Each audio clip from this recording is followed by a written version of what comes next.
This video is looking at Macbeth's soliloquy, "Is this a dagger which I see before me?"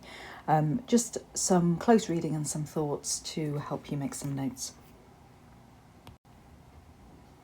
Okay, so you look at the whole soliloquy, and I'd advise you first of all to go through it and see if you can make sure that you understand what it means in sort of a modern translation.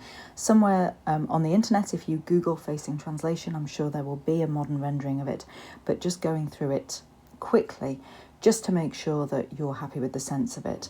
So, is this a dagger which I see before me, the handle toward my hand? Macbeth is hallucinating a dagger and questioning that. And we know how he's seeing it because it's offering itself to be taken. "Come, let me clutch thee" means that he's moving towards it to try and grab it. "I have thee not, and yet I see thee still." So I don't have you, even though I've tried to kind of grab you, but the dagger is still there, and he's addressing the dagger directly. "Art thou not, fatal vision, sensible to feeling as to sight?" So he calls the dagger, which he's speaking to, a fatal vision, and wants to know whether or not it can be felt as well as seen. So he's still trying to work out whether it is a tangible thing. He kind of knows it's a hallucination and is questioning his senses. So he carries on saying, "Or art thou but a dagger of the mind?" So this idea that it's a weapon conjured up by his mind, a false creation proceeding from the heat-oppressed brain. So has this dagger come from my own imagination because of the stress and the pressure I'm under, my heat-oppressed brain? If something's oppressed, then it's kind of held back, squashed, put under pressure.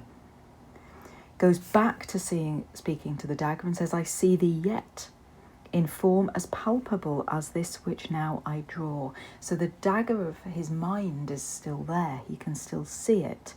And he compares it, looking as real as his own actual dagger, which he then takes out. So as this which I now draw, the actor has to go for his own dagger to compare them.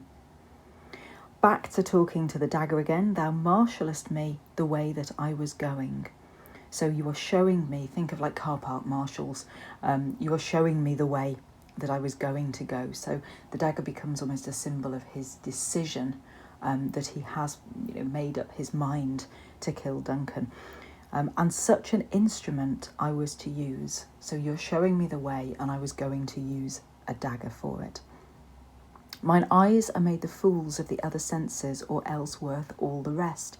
So either my eyes are completely deceiving me, they are basically the fools to touch especially, or they are more valuable than all the rest of my senses because they are the only sense at the moment that's perceiving the dagger.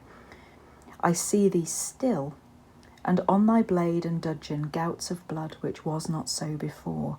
So I can still see you, only this time the blade and the kind of join with the handle have become bloody. Gouts of blood means kind of a lot of blood. There were kind of a huge amount of blood on it. And that wasn't the case when the dagger first appeared. So the image of the dagger is developing. First of all, it was a clean weapon, and now it's soiled, it's stained with blood. There's no such thing. So that idea that no, it doesn't exist. "It is the bloody business which informs thus to mine eyes." So he realises that this bloody business, this murder that he's about to undertake, is actually influencing his heat-oppressed brain. "And it informs thus to my eyes." So actually the pressure I'm under, the business, the turning it over, is actually telling my eyes that something is there that's not. And then you get a shift in what Macbeth's thinking. And all of a sudden he starts thinking about the natural world and thinking about the supernatural world as well. So it's nighttime, and now o'er the one half world nature seems dead. So everything is night, everything is closed down, everything is deathly quiet. "And wicked dreams abuse the curtained sleep." So if you think of Jacobean beds and kind of classic four-poster beds swathed with loads and loads of fabric. That is curtain sleep. You know, when you were sleeping, you were cocooned in your bed, and that's important for images later in this that we'll look at when we move on to more close reading. But thinking about that idea of curtain sleep is protected sleep, but it's being abused by wicked dreams. And obviously Macbeth has got those wicked thoughts, those wicked dreams of ambition that is going to attack the curtain sleep of Duncan.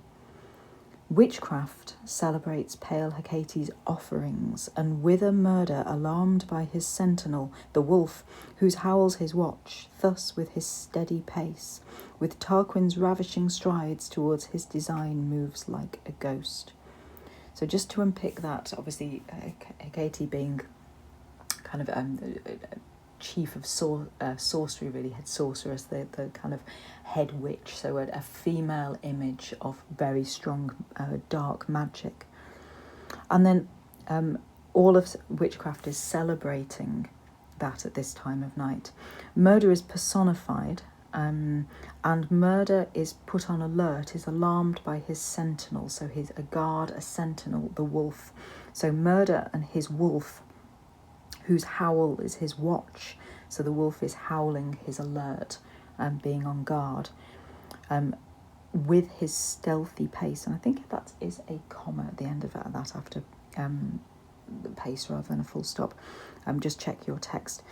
So the howls his watch, murder with his stealthy pace, with Tarquin's ravishing strides towards his design moves like a ghost. So it's murder moving with his wolf with a stealthy pace. He has adopted Tarquin's ravishing strides, and Tarquin is a classical figure who was a rapist. He raped Lucretia, and murder is adopting that, I suppose, the ravishing strides, a very purposeful walk with kind of at best ill intent, and at worst you're picking up on the connotations of that rape, which we'll talk about in a moment. And murder moves towards his design like a ghost, so his intention. So murder is now walking the night like a ghost. Then Macbeth moves on to address the surroundings. Thou sure and firm set earth, hear not my steps. So asks the earth to not listen to his steps as he goes towards the murder. Don't listen to which way they walk, for fear the very stones prate of my whereabouts, and take the present horror from the time which now suits with it. So this idea that the stones will actually listen to his steps and will prate, will tell, will prattle, will kind of reveal his whereabouts, taking the present horror, what he's about to do, all of this that's being disturbed from this time which now suits it. So nature is kind of at this deathly quiet, with all these spirits and all this supernatural stuff walking abroad with a personified murder, who of course is also Macbeth. Then he changes again. So whilst I threat, he lives. So while I am making these threats, while I'm carrying on talking, whilst I am passive, really, Duncan still lives. Words to the heat of deeds, too cold breath gives. So actually, he says he can't carry on talking because the more he talks, the words give cold breath to the heat of deeds. He's not talking himself out of it, but he's aware that this isn't doing any good. See, we've seen him in his first soliloquy end that soliloquy undecided, but here he knows that he needs to be driven along by the heat of deeds rather than the cold breath of words. If you're looking as well at images of contrast, that's a good one to pick up on. So then the bell rings, and the bell is obviously kind of in contrast to the sounds that he has been imagining of his footsteps. And it's a tangible kind of sound effect. He has, if you remember, the lines preceding this soliloquy, ask a servant to say, when my drink is ready, she strike upon the bell. So ask my wife that when my drink is ready, she strike upon the bell. So the bell is this symbol of Lady Macbeth's complicity, her kind of, it's a sign to him, if you like, that okay, the coast's clear, you can commit the murder. So on that bell, he says, I go and it is done. So he's kind of trying to sound decisive. It's It's a short, sharp, committed phrase. He is already kind of almost seeing himself the other side of it. He's yet to commit the murder, but he wants to be in a position where it is done. The bell invites me, and we'll talk in a minute about active and passive images in this soliloquy, but this time it's the bell leading him on. Hear it not, Duncan, and this is the first time he actually names his victim within this soliloquy, and says, Duncan, please don't hear the bell, or don't hear the bell. It is a knell, so the sounding of a bell, a death knell, when the bells are rung to mark a death or a funeral. So the bell is a knell that summons thee to heaven or to hell. And then off Macbeth goes to commit the murder.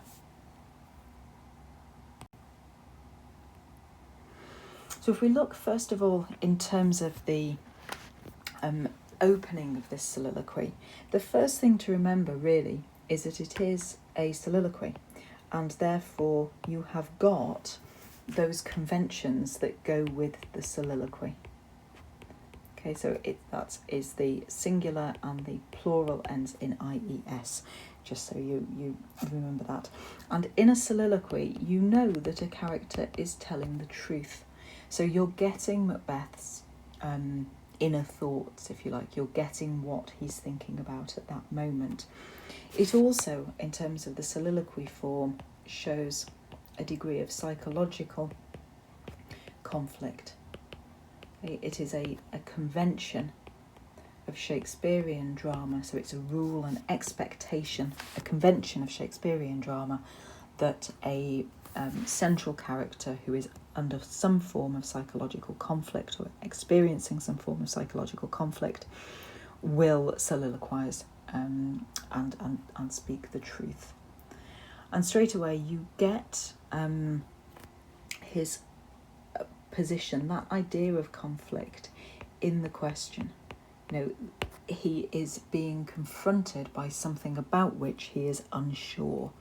And what is happening to him is he can see a dagger, and the dagger itself obviously is a symbol of violence. If you look elsewhere in the play where daggers are featured, obviously it moves on to being the two daggers that are used to murder the grooms, that Macbeth comes away from the murder with, that murder Duncan and to be placed on the grooms. Macbeth comes away with those daggers. Lady Macbeth kind of has a fit when she sees him and says, infirm of purpose, give me the daggers, and then takes them back and uses them to frame the grooms.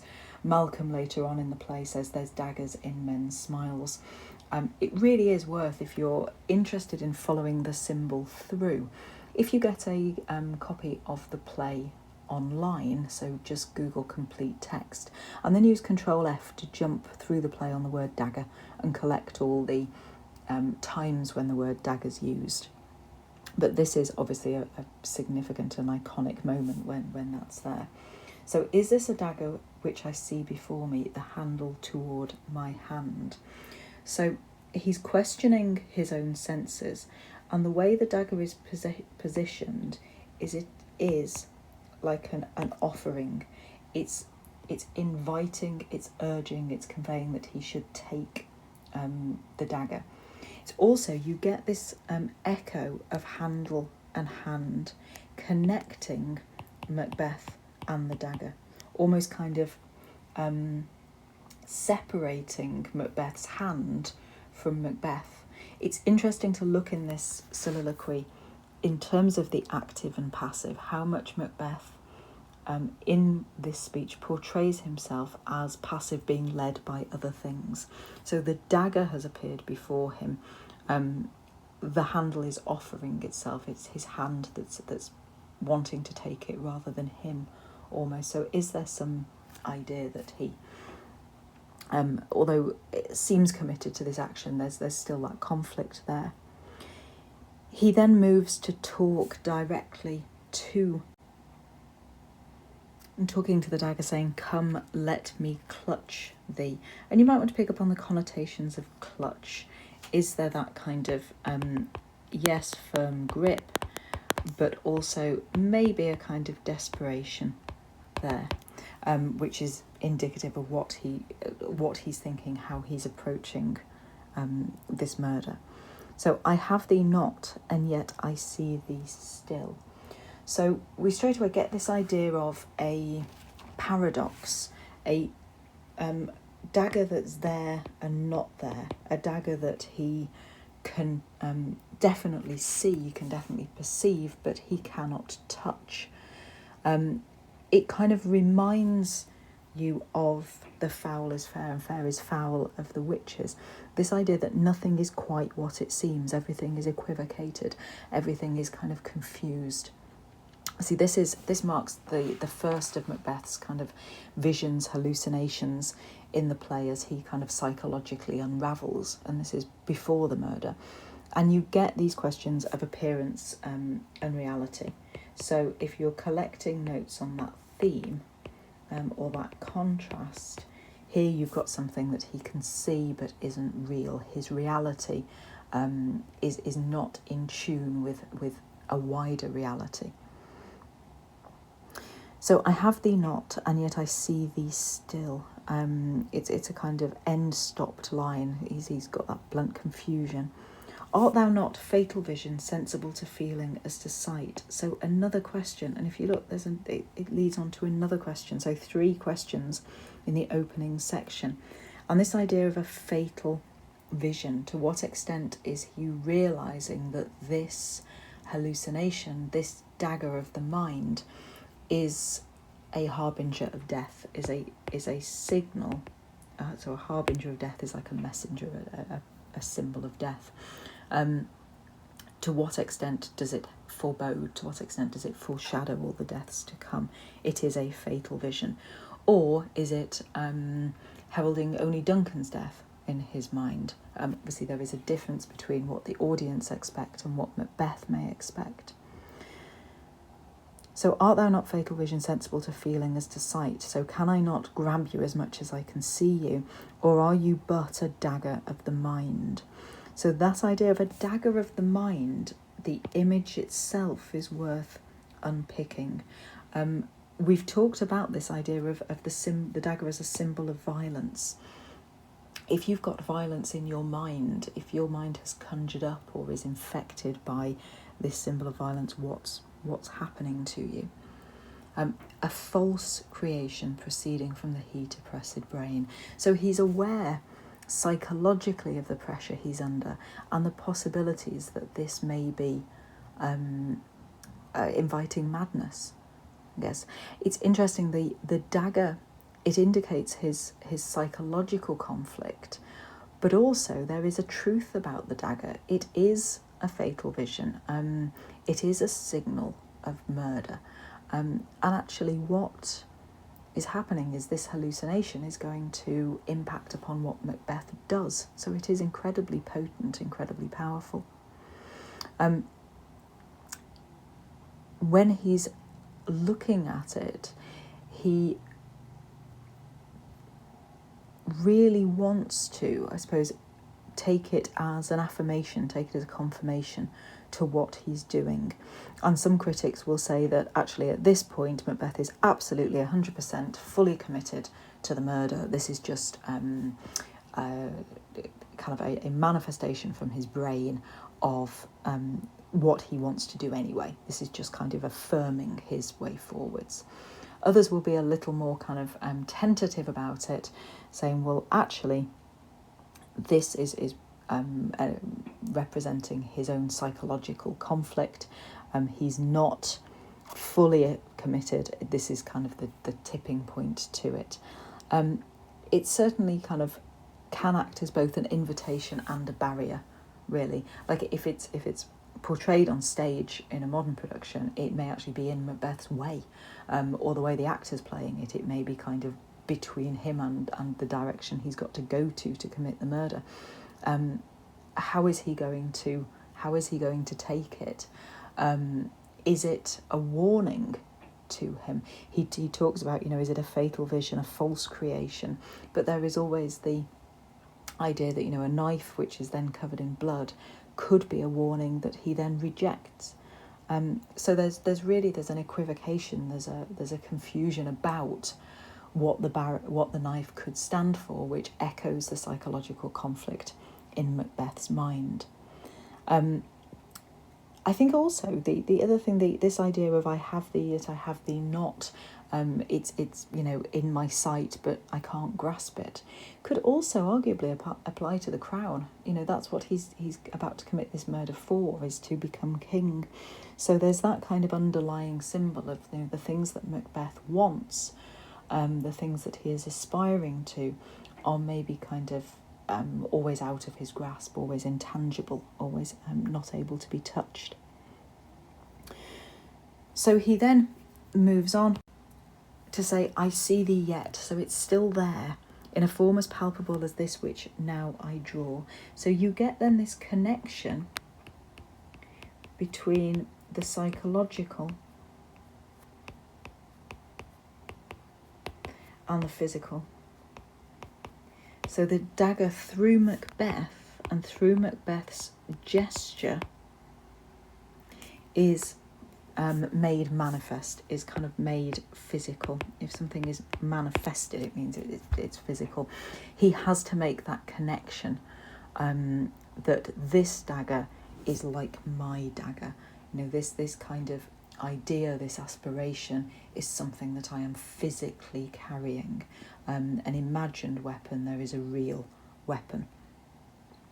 It says, thou marshallest me the way that I was going. And this is Macbeth kind of interpreting. And if you look at how Macbeth interprets things through the play, at one point I think he accuses the witches afterwards of kind of misleading him, of kind of getting their prophecies wrong, or not kind of playing fair with him. But he is misreading and he is misjudging and misinterpreting situations. So he jumps on this idea of, thou marshallest me the way that I was going. You are showing me the way. He takes it as encouragement. I can see the way that I was going, and I was going to use such an instrument. I was going to use a dagger. And we know that he's holding a dagger. Mine eyes are made fools of the other senses, or else worth all the rest. He cannot rely on his own judgment. And that for Macbeth, on his judgment, let's put that there properly. And that for Macbeth is interesting, because he's relying on Lady Macbeth, and relying on his ambition. He's then says, well, he's too, in blood, too steeped to go back. So, it's this question of appearance, reality, judgment. Who is he? Who is he able to rely on? Can he rely on the witches, for example? I see thee still, so that insistence that it's not going anywhere, and the change to that, the blood-covered dagger, really does kind of almost herald a transformation of his intention. The idea that it all of a sudden becomes covered in blood, it foreshadows the murder. If you think Malcolm says there's daggers in men's smiles, Macbeth has a dagger in his mind, and the dagger is covered in blood, which was not so before. So there's a progression there. This idea of it is a kind of, I guess, an omen, a portent, or so, a signal. And you can talk about dudgeon gouts of blood, the kind of assonance, they're kind of giving that kind of heaviness to the line. And actually the blade, dudgeon, gouts, blood, there's some plosive alliteration in there that's really kind of allowing the actor to kind of force those words out. There's no such thing, so he tries to reground himself, and tells himself that the bloody business, again, kind of more plosive alliteration, and also euphemism in terms of he's not saying murder. A euphemism is a much softer, that's an E at the start. Euphemism is where you soften a much more kind of hard or unpleasant term. I mean, bloody business is still pretty unpleasant, but it's better than murder of the king or regicide. And he's saying, that it's the bloody business which informs thus to mine eyes. It's what I'm thinking, my intentions, that are making me see it. There is no such thing. It's not a physical thing in front of me. And then you get that change to the next focus, the second kind of part of the soliloquy. And this is then considering the nocturnal and supernatural. So it's going to the uncanny, so that kind of the unknown world, and this sense of kind of threat and nature mimicking this threat. So looking at it now, one half of the half-world nature seems dead, and wicked dreams abuse the curtain sleep. We talked before about the bed curtain, and in this recurring image of darkness, if you take the idea of a bed as somewhere that you should be protected, where you should be generally kind of where you're vulnerable and should be safe, Macbeth is about to violate this. You saw in his first soliloquy that idea of he's here in double trust, that he was thinking all the reasons why he should actually protect Duncan. Well, here he's about to kind of horribly violate an inner sanctum, this idea of Duncan being vulnerable and Macbeth intruding or violating him, and that piece. It says, witchcraft celebrates pale Hecate's offering. So he has an awareness that he is aligning himself with witchcraft, with that underworld, with that supernatural world, and that personified murder who is going to walk through the night. Now, when you get murder walking like Tarquin with those ravishing strides, the image or the prediction of the murder becomes sexualized. Tarquin was a famous rapist or an infamous rapist in classical culture, and you can argue that there is that kind of arguably phallic interpretation of the dagger, with Macbeth as the rapist and Duncan being feminized. He is going to try and reassert the masculinity that Lady Macbeth is threatening by committing this murder. If you are happy to talk about that in your answer in your essays, that's the vocabulary in which to do it. The kind of idea of the dagger can be given a phallic interpretation, as Duncan is feminized, as Macbeth is shown to violate the safety of Duncan's curtained sleep. So he moves like a ghost, and then he also then appeals to the earth, and that moves on the third stage. So we've looked at him talking to the dagger, him questioning his senses, his acknowledgement of this alignment with the supernatural and the evil in the world, and then looking at the kind of natural world itself, saying, please, don't listen to my steps, which way they walk, the stones will prate of my whereabouts. This is harking back to the imagery in his first soliloquy, in terms of that every, this dreadful deed will be deep damnation blown to everybody, and everybody crying, and everybody really kind of hearing the horror of the murder of Duncan.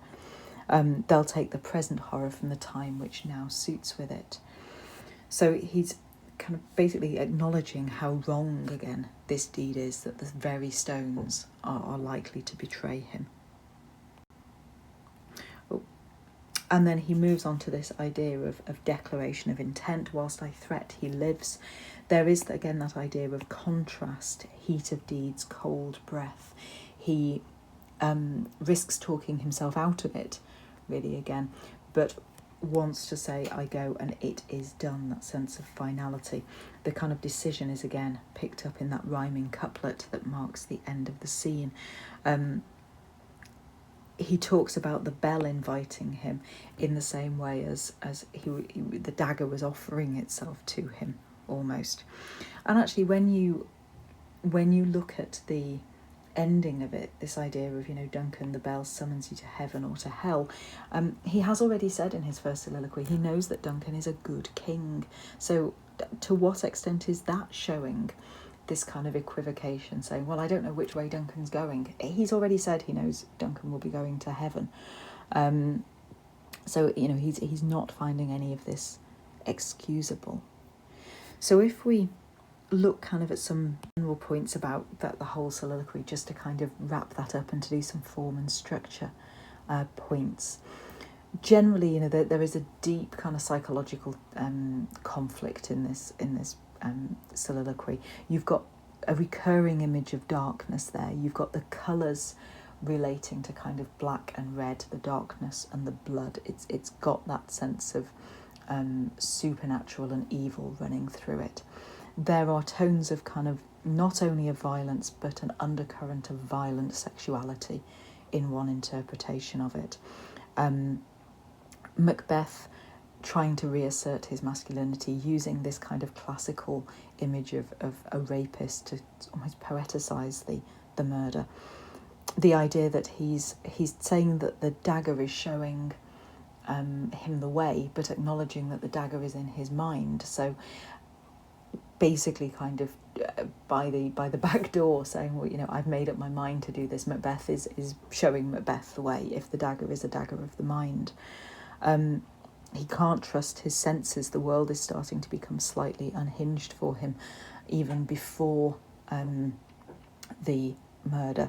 There is this kind of breaking down of the internal and external. He can't keep the two separate. That Macbeth, the dagger acting as that connection between Macbeth's intent in his head and the physical dagger he's wearing and the physical daggers he's going to use to kill Duncan. And then this kind of idea of acknowledging that he's complicit with Lady Macbeth. She's had the bell rung to kind of say, you know, look, that all is clear. So they can kind of go from this idea of I suppose domestic harmony and loyal subjects in their public face to having this very kind of intimate private signal, you know, when my drink's ready, ring the bell and I'll come down, to actually be a symbol of sort of violent treachery and regicide, that their public and their private faces are starting to become two distinct things. Their appearance and reality is also deeply divided. And finally sort of Macbeth and his kind of impression here that he's more passive, kind of almost saying that he has a lack of autonomy. To what extent is he, if you are autonomous, you are independent, you're moving by yourself.